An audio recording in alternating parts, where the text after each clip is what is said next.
Hi everybody and welcome back to the secondary principal vlog.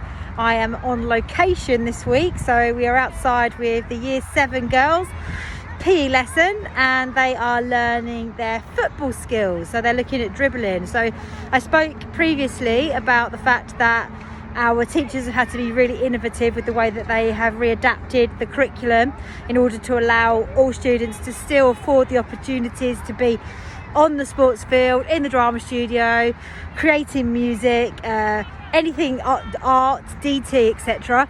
And now this is a really good opportunity for me to actually show you it in motion. So I will let the students do the talking. Okay, this is Mariam. What year are you in? I'm in year 7. Okay, and tell me why you like football. I find it fun. We get to run around because normally we're trapped in classrooms. So we finally get to get out and we start running around. I find it really fun in general. Excellent. So what's your favourite subject at school? Definitely art and math. Art and maths, fantastic. Well, I won't let you stop you, so off you go, back to your football. As you know, we are a school that is in our second year of our high performance learning HPL accreditation, and we are looking at making sure that the pedagogical framework, skills-based framework, is very much embedded across the academy. So this goes across all subject areas, and PE is obviously included in that. So this kind of lesson today that you can see, if I just turn the camera around, they're looking at resilience, they're looking at perseverance, they're also looking at the way that they can use hard work in their PE lessons, and hard work means about being able to repeat things, making sure that that is cognitively developing for them, and they actually are consolidating that understanding to be able to kick a ball. Now that all sounds very complicated, but actually it's not. It's about breaking down those explicit skills, and in this case in football, in order for the students to actually think about the process that goes into persevering and working hard to get something right.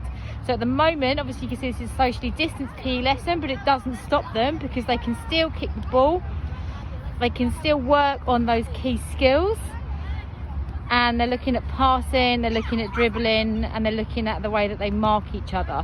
So the teachers from this, they often take them over and they sit on the steps over there during their PE lessons, where the teachers will actually ask the girls to consolidate their understanding and be able to articulate what the process was that they went through in order to be able to successfully dribble and pass a football. So fantastic work here from the girls. They're absolutely loving being outside in the sunshine and not in there behind their desks this morning, and I have thoroughly enjoyed watching this lesson. So I'm here with Miss McCulley, who is our football expert and also head of Key Stage 4. Miss, talk to me about why football is so important a skill to learn. I think the girls find it important and we find it important because it's quite different. It's seen as a boys' sport. Well, I've played football my whole life, so I don't agree with that. Allows them to work as part of a team, use their feet as opposed to just throwing and catching, so they find it really interesting. It helps develop their social skills, their resilience, because it takes quite a long time to master. So yeah, it helps them with their perseverance as well, yeah. Awesome, thank you. Okay, I'm back inside the building now. Slightly hot, but it was definitely worth it for being outside with our students. So I'm now outside the food technology room, and I'm going to just go in and have a look at what the students are creating in there, because it does smell absolutely delicious. Okay, so here we are in food tech. They've just finished, they're cooking some chicken, and it smells absolutely amazing. So what is in this pan here?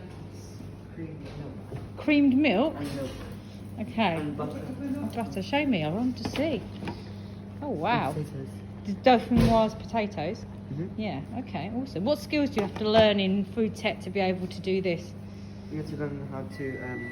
Skill and method thinking. We had to meta thinking. Oh, meta thinking. Okay, so we're on to HPL. Brilliant. I didn't even prompt that. And we also learned how to cut the chicken, whole chicken, into 8 pieces. Excellent. And what do you like about food technology? The eating part. The eating part. Anything else other than that? Oh, that looks good. Oh, look at that. Very cool. Your family are going to eat well this evening, aren't they? Yeah. What do you like about food technology? I just like how it's like teaching me just different recipes for like the future. Awesome. And you'll be able to make sure that you're well fed for the rest of your lives because you'll be able to cook. What a skill to have. Thanks. Okay, so been to PE, I've been to food technology, and I'm now here outside my favourite place in the school, the drama studio. Not that I'm biased or anything. And we're just going to go inside and have a look at what the students are doing. I think they're looking at HPL creating today, and I'll let the teacher take over and tell you some more about it. Don't even start talking, Jones. If you don't know where the treasure is, I'm hanging up. I do know. I think it's going to be a bit difficult. The almighty Trinity company has it. I don't care. Get it from them. You know, it might not be easy. This organization is very powerful. We'll have to offer them everything. Cars, trips to Paris. They wouldn't take any of it. No, but I told them that you were willing to give them whatever they want. So he gave me his personal number. His personal number? Yeah. So I'm just supposed to talk to him? Apparently. So what you actually saw there on the video were the students exploring creating within high performance learning, and that's one of the obviously obvious, shall we say, skills that you would expect to see in a practical subject, but actually it's a little bit more than that. So the students in that drama lesson there, they were looking at the ways that they could explore scripts and how they could actually take a script that they have looked at, and they've looked at the words that was used by the playwright, and actually then adapted it to be able to be more fluent in the way that they delivered it in their own words. So it's a really clever technique in order to get students thinking about tone of voice, getting to think about the way that they interact with each other, and that's all part of creating. It's about being able to take an idea and be more fluent with it, or thinking about the way that you can be more flexible, so you could almost abandon one way of approaching a script and come at it in a completely different way, so generating multiple solutions for it. It also gives that kind of flair of originality as well, so they've conceived something entirely new, and this all comes under the skill of creating, and it's a really clever one to be able to then translate into other subjects. So even though obviously as soon as you say practical subjects of high performance learning, creating, we all do creating, yes they do, but it's now about digging deeper within that creating mindset and about what it actually means to be creating something. So I was really appreciative of being able to see those students there working with their scripted pieces and actually thinking of fluent ways and flexible ways of being able to adapt the script to be able to be fluent in the way that they delivered the tone, the understanding of the content and the context of what they were saying.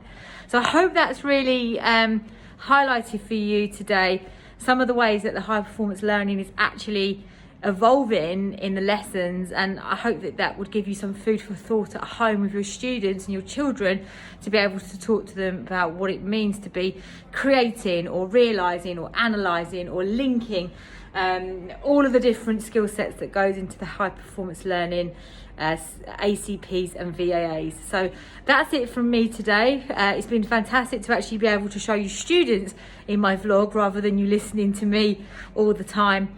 And I very much look forward to seeing you very soon. Have a great day.